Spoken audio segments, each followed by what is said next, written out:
Let me ask you something that might quietly shake the way you see your life. What if everything you're chasing is already on its way to you, but you're the one unknowingly blocking it? We live in a world that glorifies hustle, work harder, push more, plan, fix, control. Every moment is about doing, achieving, chasing the next milestone. And yet, why do so many of us feel exhausted, anxious, and somehow further from peace? Maybe it's because we've forgotten a quiet truth. The universe doesn't respond to pressure, it responds to energy. There's a quote from the Buddha that says, "You only lose what you cling to."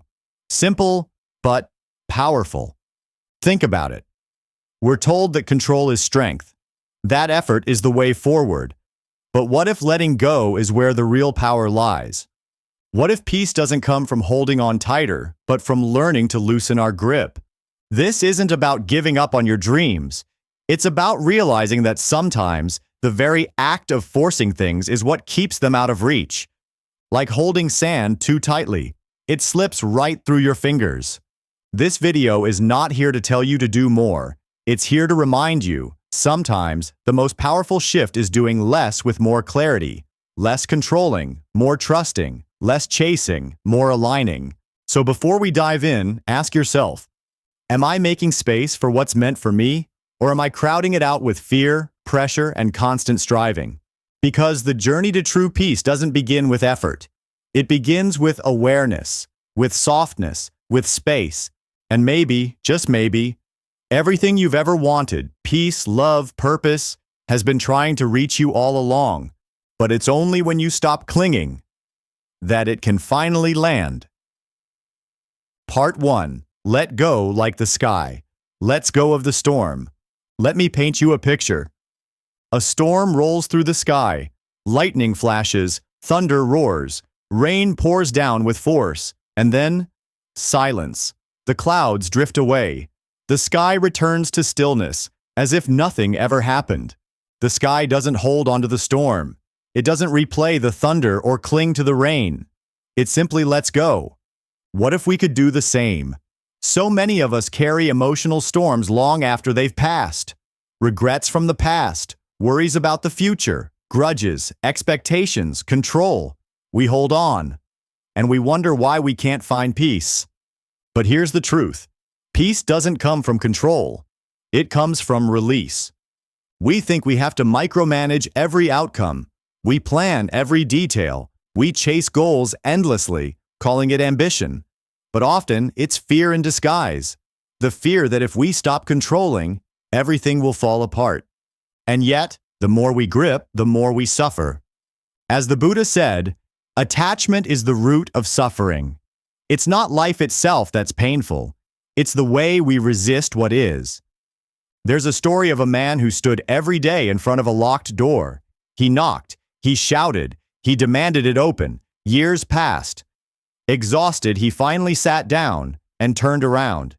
Behind him was another door, wide open all along. How often do we miss what's waiting for us? Because we're too focused on forcing what isn't. Letting go doesn't mean giving up. It means creating space for healing, for clarity, for alignment. Just like the sky doesn't force the storm to leave. It simply allows it to pass. Ask yourself, what are you still clinging to that no longer serves you? A version of yourself you've outgrown? A relationship, a title, a story about who you're supposed to be? What if your peace isn't something to be earned, but something to be uncovered? Once you stop holding on so tightly, breathe, loosen your grip, let the storm pass, because peace doesn't chase you. It waits for you to stop chasing everything else. Part 2. Observe your mind like a still lake, reflecting the moon. Have you ever paused long enough to simply watch your thoughts? Not judge them, not chase them, just observe? It's harder than it sounds. Most of us live inside a constant stream of noise, thoughts looping, doubts growing louder, and worries pulling us in all directions. We don't even realize we're not thinking our thoughts. We're being pulled by them. But what if I told you that true peace, the kind that doesn't get shaken by chaos, begins not with control, but with awareness? Imagine this. A still lake on a quiet night. No wind, no ripples, just a perfect reflection of the full moon above. That's your mind, when it's calm, able to reflect truth without distortion. There's a beautiful quote that says, "You are not the clouds. You are the sky that watches."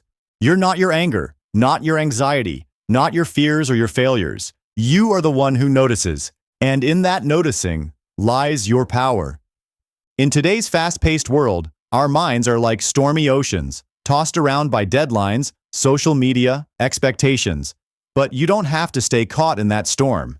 You can become the still lake. It begins with a simple practice. Sit. Be silent. Watch your thoughts rise and fall, like waves. Don't hold them.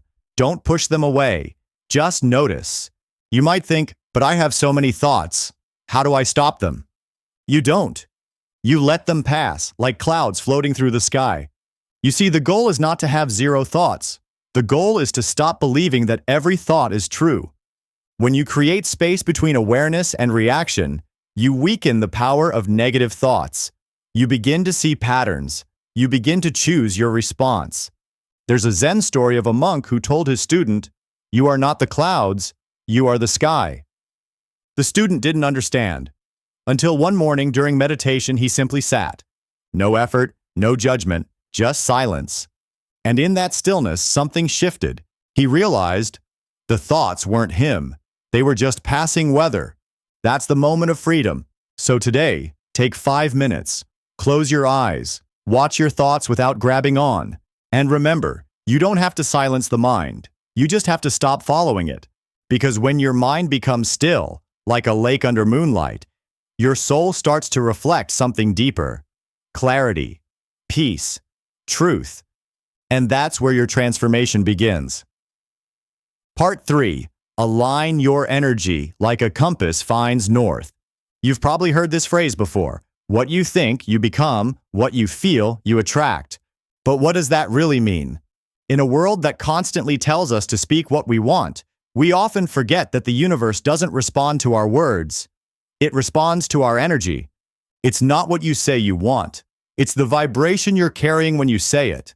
Imagine your energy like a signal you're broadcasting out into the world every moment of every day. That signal is stronger than your plans, louder than your affirmations, and more honest than your words. So here's the big question. Are you sending out faith or fear?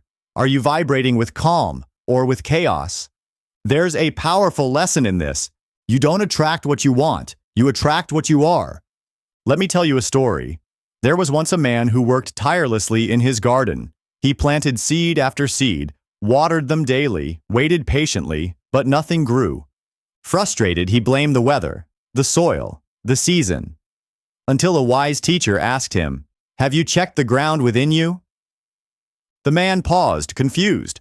The teacher smiled and said, "You plant with your hands, but you grow with your energy. What you water, emotionally, will bloom."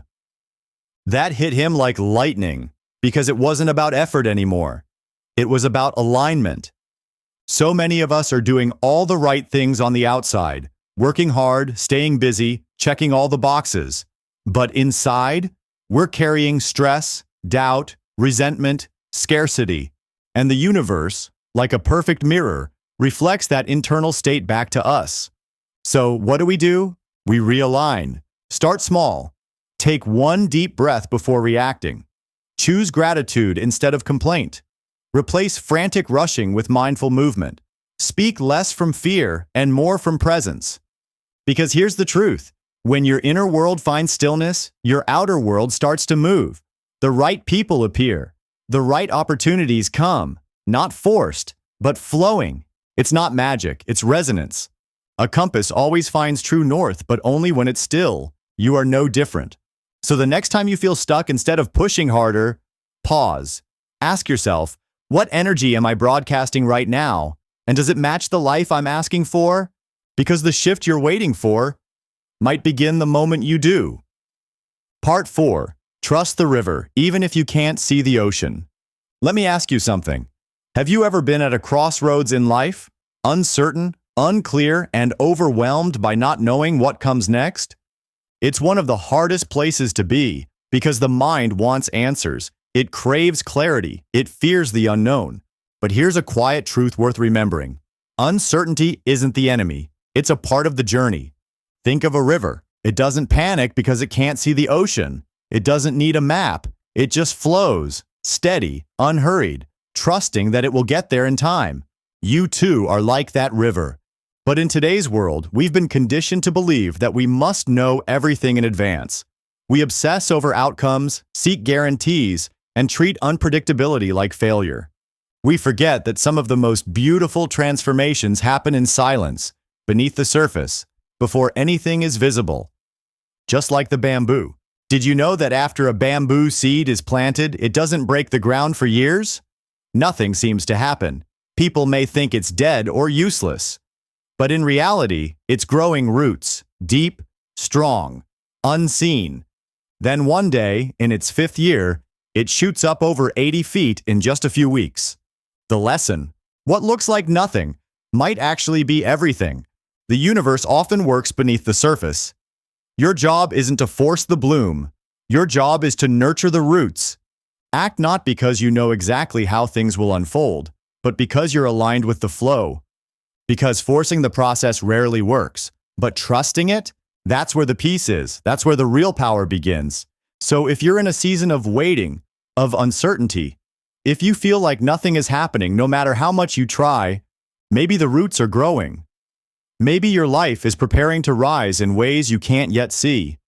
Ask yourself, what would I do differently if I fully trusted that everything is unfolding exactly as it should? Would you breathe deeper, move with more intention, rest without guilt? Remember this: the river doesn't rush to prove it's a river. It simply flows, and still, it reaches the sea. So stay steady, keep showing up, let life unfold, not with fear but with faith. Because even when you can't see the ocean, it's still there, waiting for you, just beyond the bend. Part 5. Be empty like bamboo, so the wind can flow through you. Sometimes the reason we feel stuck isn't because life is holding us back. It's because we're holding on too tightly. To expectations, to old beliefs, to the need to always have it all figured out. But here's a quiet truth worth sitting with. Being empty isn't about lacking. It's about being ready to receive.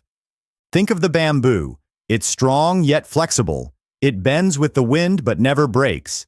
And inside, it's hollow. That emptiness doesn't make it weak. It makes it open, available for flow, for growth, for life itself to move through it. There's an old Zen story about a student who came to a wise monk seeking answers. The student spoke nonstop, his problems, his opinions, his plans. The monk quietly poured tea into a cup and kept pouring until the tea spilled over. The student said, "It's overflowing." The monk looked at him and said, "Exactly. You are like this cup, too full to receive anything new. Empty your cup." How often are we just like that, so full of our own expectations, pressures, and overthinking, that there's no room left for wisdom, clarity, or peace? We think we need to do more, be more, prove more. But sometimes what we really need is to let go. Let go of the pressure to be perfect. Let go of the idea that you always have to know what's next. Let go of old identities that no longer reflect who you're becoming. Because here's the paradox: the more tightly you hold on, the more you block what's meant for you. True strength isn't in how much you carry. It's in how much you're willing to release. So ask yourself gently, what am I holding on to that I no longer need? A version of success that's not aligned with my peace? A relationship? A story? A belief that keeps me small? What would happen if you allowed yourself to become just a little more empty? Not empty as in broken, but empty as in available, spacious, clear. That's when the universe can finally flow through you. Like air through bamboo. Like light through an open window. Let go. Make space. And trust. What's meant for you doesn't need to be forced. It only needs a place to land. Part 6. Stillness is silent thunder. In today's world, silence often makes people uncomfortable. We fill every pause with scrolling, talking, planning, reacting, anything to avoid the quiet.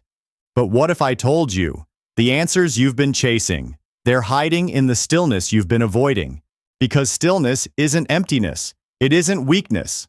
Stillness is silent thunder. It's the quiet force that shapes mountains. It's the calm beneath chaos. It's not the absence of sound. It's the presence of awareness. There's an old story of a warrior who traveled far to seek wisdom from a Zen master. He asked the master, "What is truth?" The master said nothing. The warrior grew impatient. He asked again, louder. Still, silence. Frustrated, the warrior turned to leave. And only then did the master speak. "Now you're ready to listen." Sometimes, truth doesn't shout. It waits, patiently, until we're quiet enough to actually hear it. You see, burnout doesn't only come from doing too much. It comes from being disconnected. Disconnected from your breath, from your center, from your deeper self. We rush through life thinking speed will give us clarity, but clarity only comes when the dust settles. Think of a muddy river. If you stir it constantly, it only gets cloudier. But when you let it be still, the water clears. Your mind is no different. So let me ask you, when was the last time you sat in silence? Not to fix, not to plan, just to be? We're afraid of silence because, in it, we meet ourselves. But that's also where transformation begins. 5 conscious breaths. 1 quiet morning before checking your phone. A single walk without noise in your ears. Small moments of stillness that become portals to presence. And when you start showing up with presence, something changes. Your thoughts slow down. Your choices become wiser. Your energy becomes magnetic. Because in stillness, your voice doesn't need to be loud. Your presence speaks for you. So today, don't just seek quiet. Honor it. Let stillness be your thunder, the grounded strength beneath your actions, the unshakable calm beneath life's noise.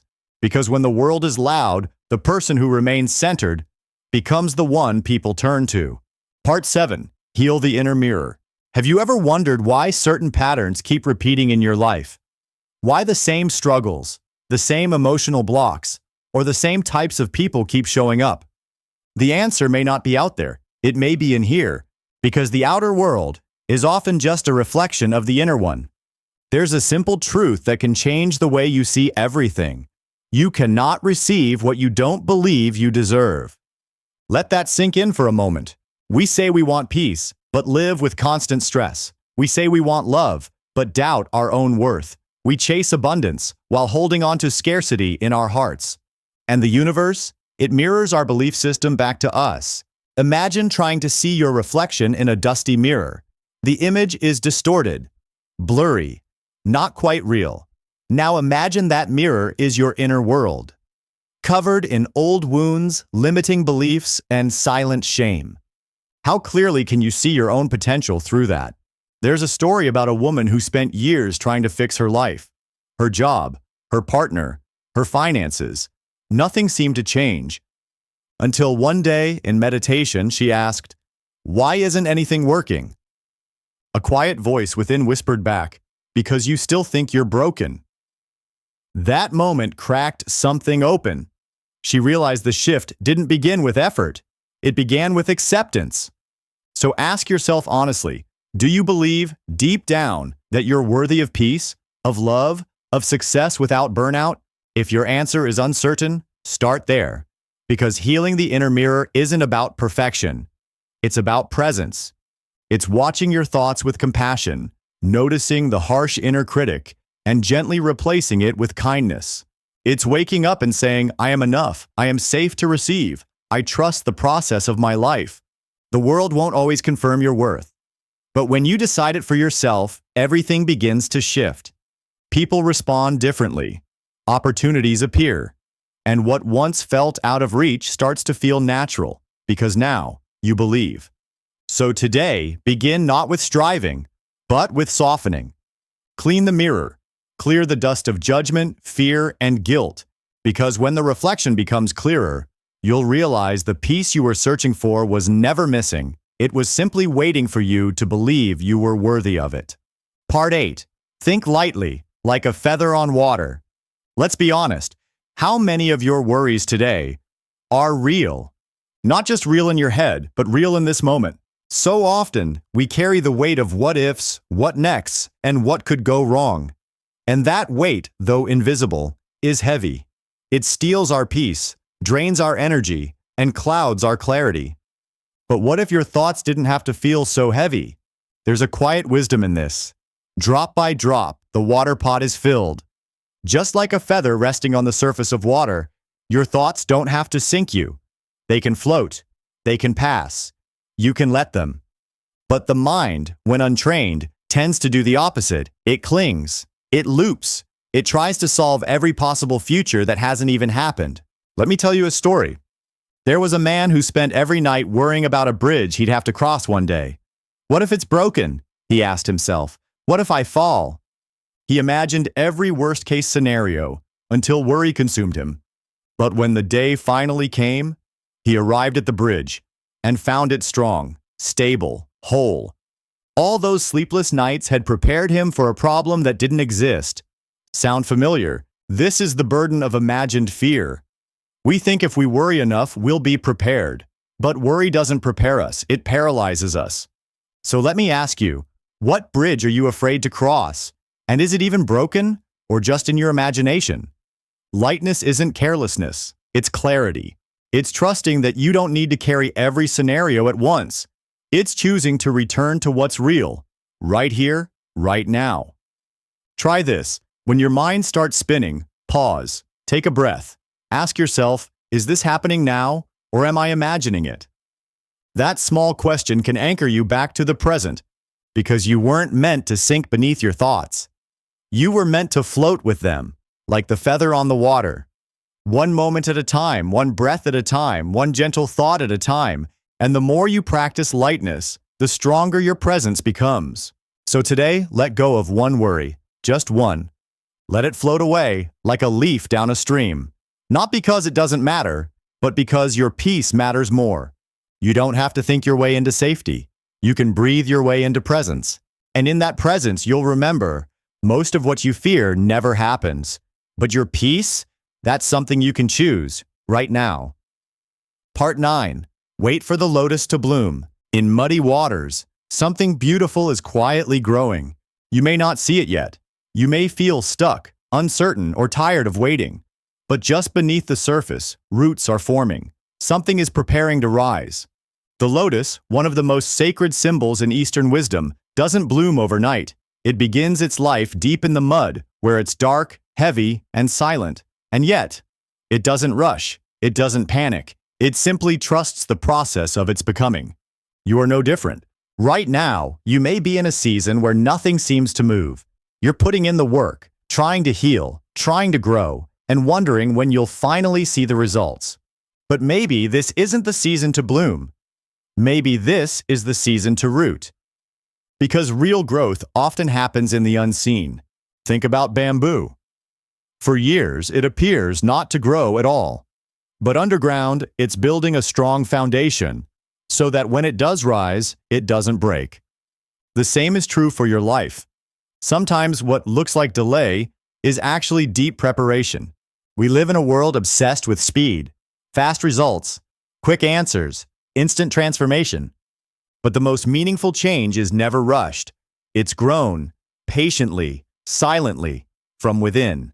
So if you're feeling behind, ask yourself, am I behind or am I simply becoming? Trust that life is unfolding on a timeline that's wiser than your mind. This kind of patience isn't passive. It's not laziness or indifference. It's faith, embodied through quiet action.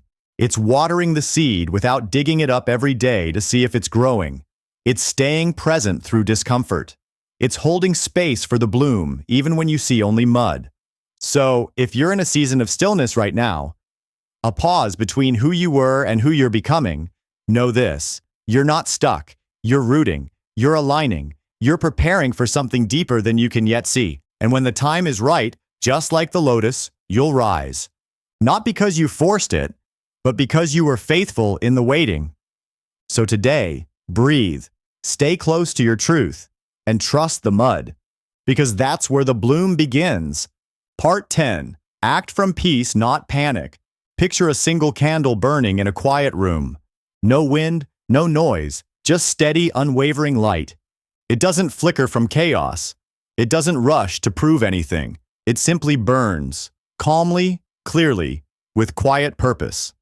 That candle is a metaphor for how we're meant to act in life, not from panic, not from stress, but from peace. In a world that celebrates being busy, we often confuse movement with progress. We think if we're always doing something, checking, replying, chasing, we must be getting somewhere. But the truth is, busyness isn't always effectiveness, and motion doesn't always mean meaning. Have you ever made a decision out of urgency, only to regret it later? That quick text you wish you hadn't sent? That job you took just to escape discomfort? That yes you said when your heart was whispering no? When we act from panic, we react. But when we act from peace, we respond. Intentionally, intuitively, sustainably. Eastern wisdom teaches us that the inner stillness we cultivate becomes the source of outer strength. Just like a calm lake reflects the sky clearly, a calm mind reflects wisdom clearly. When your mind is settled, your actions hold weight. They don't scatter, they land. So how do we get there? It begins with awareness. Next time you feel that anxious pull to act, pause. Ask yourself, am I moving from calm clarity or from fearful urgency? That one question can shift your entire trajectory. You may find that what felt urgent can actually wait, that what felt confusing becomes clearer in stillness, and what once seemed like a problem to fix reveals itself as a lesson to understand. When your actions come from peace, they don't just solve problems, they shape your path. You move slower, but you move stronger. You speak less, but your words carry truth. You do less, but what you do matters more.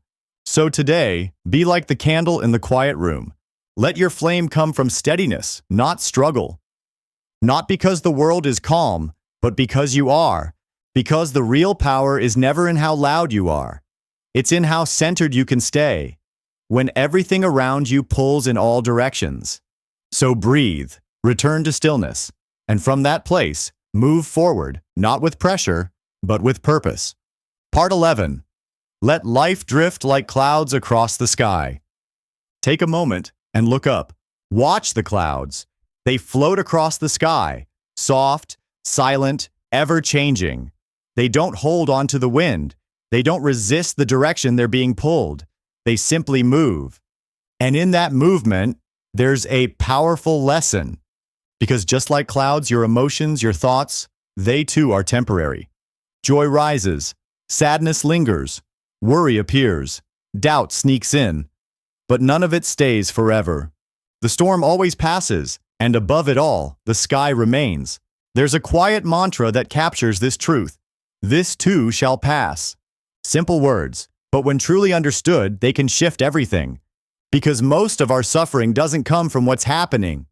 It comes from how tightly we're holding on to it. We cling to anger, replaying the moment again and again. We grip fear, trying to predict what hasn't happened yet. We even hold on to happiness, afraid it will slip away. But the more we resist the natural rhythm of life, the more we suffer. So let me ask you, what are you holding on to today that wants to pass? A difficult conversation, a restless thought, a story about yourself that no longer serves you? Can you let it float by like a cloud? Can you simply watch without labeling it, fixing it, or fighting it? Eastern philosophy reminds us, peace isn't found in controlling life. It's found in flowing with it. It's not about giving up. It's about giving way, creating space for something new to arrive. Because when you stop resisting the moment, you begin to feel the quiet strength underneath it. A new breath, a gentle release, a fresh opening, like sunlight breaking through after the rain. So next time your mind storms, try this. Pause, breathe deeply, whisper to yourself, "This too shall pass," and mean it. Let that simple phrase become your anchor in uncertain times. Because everything moves, everything shifts, and you, like the sky, are vast enough to hold it all and still remain. So let go. Let life move through you. Let the clouds come and go without chasing them or pushing them away. And in that spaciousness, you'll find peace, not by force, but by letting go. Live as if you already trust the universe. What if I told you that trust isn't something you wait for? It's something you live into. Not someday, when everything feels certain, not when the plan is crystal clear or the signs are flashing in your favor. But right now, right here, in the middle of the unknown, there's a quiet, powerful truth in this simple phrase. Live as if you already trust the universe. Because faith, real faith, isn't passive. It's not sitting back, crossing your fingers, and hoping it all works out. It's showing up as if it already is. It's walking through your day with your head high, not because everything is perfect, but because something deep within you whispers, I am held, I am guided, I am enough. You see, the universe doesn't respond to frantic effort. It responds to energy, and energy doesn't lie. You can say, I trust, but if underneath that you're vibrating with fear, doubt, or resistance, that's the message that gets amplified. So let me ask you, what would shift if you moved through your day with quiet confidence? What choices would you make if you already believed life was unfolding in your favor? Would you stop forcing what doesn't fit? Would you rest without guilt? Would you speak with clarity instead of over-explaining? When you live from trust, you stop chasing. You stop trying to prove. You stop reacting to every bump on the road as if it's a warning sign. You begin to listen, to align, to become magnetic, because your energy becomes clean, grounded, centered. It's like tuning an instrument. When your inner frequency is clear and steady, life meets you there, with people, moments, and opportunities that match your peace. And here's the beauty. You don't have to deserve this. You don't have to earn it by hustling harder or being perfect. You simply need to open the door. Trust is the key, and the lock was never outside you. So today, try it. Not as a performance, but as a practice. Walk like you trust. Speak like you trust. Pause like you trust. Because when your energy says, I am already supported, the universe answers, yes, you are.